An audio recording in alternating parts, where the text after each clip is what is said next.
ассалому алайкум тамошобинони муҳтарам. Ман ҳуқуқшинос Ҷамшед Ёров ҳастам. Шумо дар канали ютуби Бунёди Бузургмеҳр ҳастед ва ин барномаи чӣ бояд кард аст.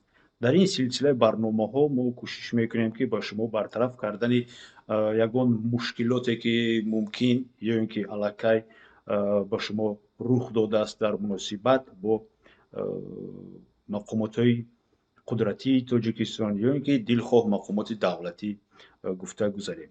Дар ин навбат мо дар бораи ҷамъоварӣ ё ин ки талаб кардани ё ки пешниҳод кардани далелҳо дар рафти мурофиаи гражданӣ сухан меронем. яке аз фарқиятҳои асосии мурофиаи гражданӣ аз мурофиаи ҷиноятӣ дар он аст ки дар рафти мурофиаи гражданӣ чӣ дар рафти тайёрии ҳамин парванда ё ин ки дар рафти худи баррасии ҳамин парвандаҳои гражданӣ тарафҳо, яъне ки шахсе ки ё худро ҳимоят мекунад ё ин ки ягон даъво пешниҳод кардааст, бояд ки худ далелҳоро ҷамъ оварад ва ба суд пешниҳод кунад.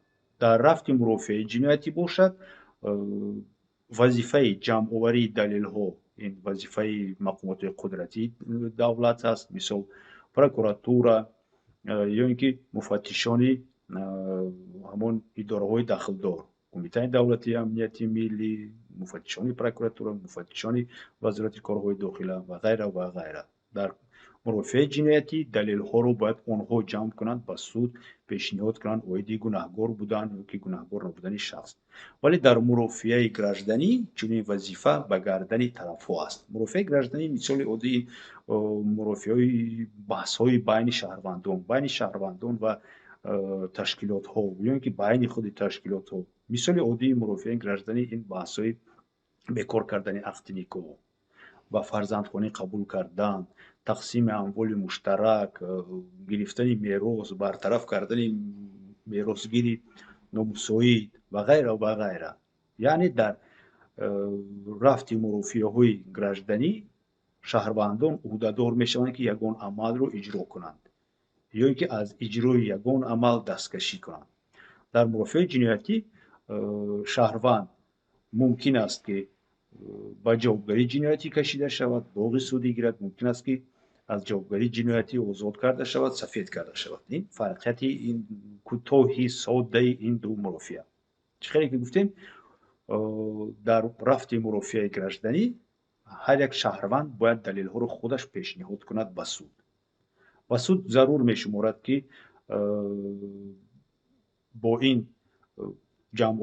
далелҳои ҷамъовардаи шумо шинос шавад, кофияти онҳоро бинад, пурқувватии онҳоро бинад ки далелҳои шумо он даъвои шуморо асоснок ба пуррагӣ карда метавонанд ё ин ки не, ё ин ки он чизе ки шумо пешниҳод кардед барои ҳимояи худ дар мурофиаи судӣ кофӣ аст ё ки нест. Ва дар кодекси мурофиаи гражданӣ дар моддаи 60-аш дар ин бора навишта шудааст ки суд ҳуқуқ дорад ки талаб кардани дигар далелҳои иловагиро ба шумо пешниҳод кунад. яъне ки ба шумо гӯяд ки он далелҳое ки шумо пешниҳод кардед кофӣ нест ва хоҳиш мекардам ки фалон ҳуҷҷати дигарро боз ба мо барои пурратар кардани даъвоятон пешниҳод кунед. Чӣ хеле ки гуфтем, вазифаи ба суд пешниҳод кардани далелҳо ин вазифаи шумо аст. Ва дар ин ҷо як мушкили асосие ба вуҷуд меояд. Мисол мегирем дар бораи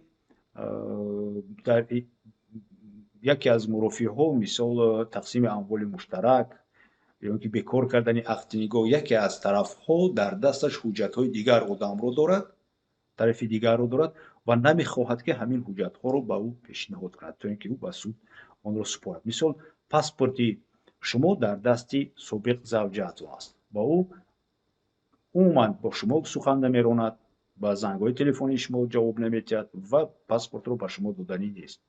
ё ин ки дафтарчаи ҳавлигӣ дар дасти вай аст. ё ин ки мегӯям ки баҳс дар бораи талаб кардани баргардондани гирифтани қарз меравад ва шумо медонед ки забонхат дар куҷо ҳаст, дар дасти кӣ аст, вале он кас ба шумо онро пешниҳод намекунад ки ба суд онро пешниҳод кунед.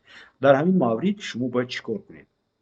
Шумо ба суд бо дархост муроҷиат мекунед ва мегӯед ки дар ҳақиқат дар дасти фалон одам дар фалон ҷо фалон ҳуҷҷат ҳаст. Мисол дар дасти Шокиров Аъзамҷон, воқеъ исоқоматкунандаи кӯчаи Шотемур 12 ҳуҷраи 1, забонхате ки ман ба ӯ оиди супоридани ӯ ба ӯ супоридани маблағи мисол $10,000 дода будам. нусхаи забонхат дар дасти ӯ аст, дар сейфаш аст ва аз суд хоҳиш мекунам ки дархост ба ин шахс равон карда шавад, то ин ки ин ҳуҷҷат барои баррасии мурофиат аз тарафи ӯ ситонида шавад.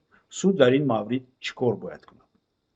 суд метавонад дархостро мустақиман худаш ба ҳамон шахс равон кунад, бо ҳамон суроғае ки шумо ирсол кардед, ё ки ҳамон нусхаи дархостро ба шумо медиҳад ва ин дархостро шумо ба шахсе ки ё ин ки корхонае ки ҳуҷҷатҳои лозима дар ҳамон ҷо ҳаст ва ба шумо онро намедиҳанд, пешниҳод мекунед.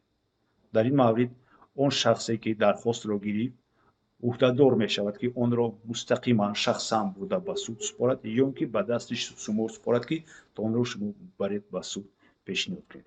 дар сурати ин корро накардан, саркашӣ кардан ё ин ки нобуд кардани чунин ҳуҷҷат, ин шахсро ҷаримаи интизор аст ва бояд ки дар муҳлатҳои муайяншудае ки суд дар дархосташ менависад, ин шахс ҳуҷҷатҳоро пешниҳод кунад.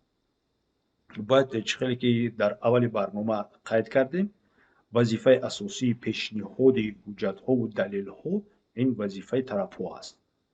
ва агар ҳуҷҷатҳои шумо, далелҳои шумо оиди дастгирии ҳамон даъвоятон нисбати ягон кас пурра набошад, шумо метавонед ки мурофиаро бойтед. ин яке аз сабабҳои асосии он мешавад ки шумо ҳуқуқи худро оиди ба воситаи суд талаб карда гирифтани далелҳои лозима истифода набурдед ва мурофиаро аз даст додед, бой додед. бо ин ҳуқуқҳои шумо поймол мешавад, бо ин ягон манфиати қонунии шумо байрон карда мешавад. барои ҳамин дӯстони азиз, ҳамин талаботи моддаи 60 кодекси мурофиаи ҷиноятиро низ аз назар дур накунед. ба ёд дошта бошед ки агар шумо натавонед тамоми ҳуҷҷатҳое ки лозимаро ба суд пешниҳод кунед, шумо метавонед ки бо дархост ба суд муроҷиат кунед, то ин ки суд онҳоро аз дигар ҷо, аз ҷое ки онҳо нигоҳ дошта мешаванд ё ки дар дасти кадом шахси воқеӣ ё ки ҳуқуқӣ аст, талаб карда гирад.